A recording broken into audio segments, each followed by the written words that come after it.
نہ تو بلاول بھٹو کی یادداشت چلی گئی ہے، نہ ہی ان کے سر پر کوئی چوٹ لگی ہے۔ وہ جو یہ کہہ رہے ہیں کہ 26ویں آئینی ترمیم پارلیمنٹ کے سوا کوئی ختم نہیں کر سکتا اور کوئی ادارہ ختم کرے گا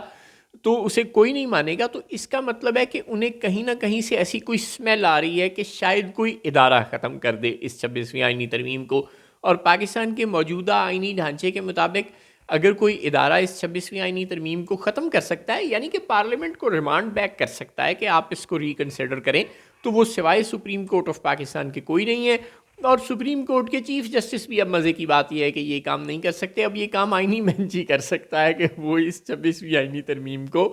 جس کی بنیاد پر وہ بینچ قائم ہوا ہے ختم کر دے۔ سبحان اللہ! تو وہ کیوں کرے گا؟ وہ کوئی خودکش بمبار ہے؟ مگر بلاول بھٹو اس کے باوجود کہہ رہے ہیں کہ اگر کسی نے 26ویں آئینی ترمیم کو ختم کیا تو آہو، تو اس کا مطلب ہے کہ انہیں لگ رہا ہے کہ سپریم کورٹ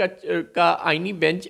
در حقیقت جن لوگوں کو جواب دے ہے، یعنی کہ در حقیقت وہ اپنی طاقت جہاں سے ڈرائیو کر رہا ہے، آپ سمجھ تو گئے ہی ہوں گے،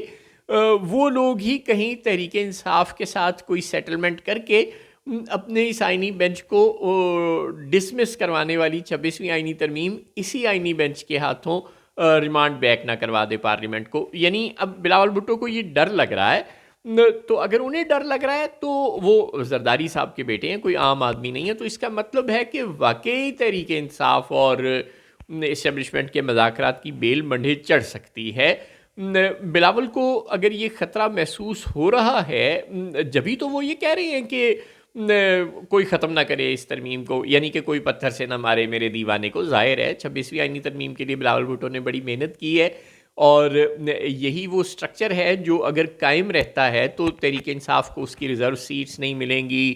اور اگر تحریک انصاف کو اس کی ریزرو سیٹ نہیں ملیں گی تو پارلیمنٹ میں نون لیگ اور پیپلز پارٹی کی اکثریت برقرار رہے گی، اور ان کی اکثریت برقرار رہے گی تو حکومت ان کی برقرار رہے گی نا 5 سال تک۔ لہٰذا اگر بلاول بھٹو کو خطرہ پیدا ہو گیا ہے کہ کہیں راولپنڈی والے بیرسٹر گوہر اور علی امین گنڈا پور کے ساتھ کوئی سیٹلمنٹ کر کے 26ویں آئینی ترمیم ختم نہ کروا دیں، تو اس کا مطلب ہے کہ واقعی اسٹیبلشمنٹ اور تحریک انصاف کے مذاکرات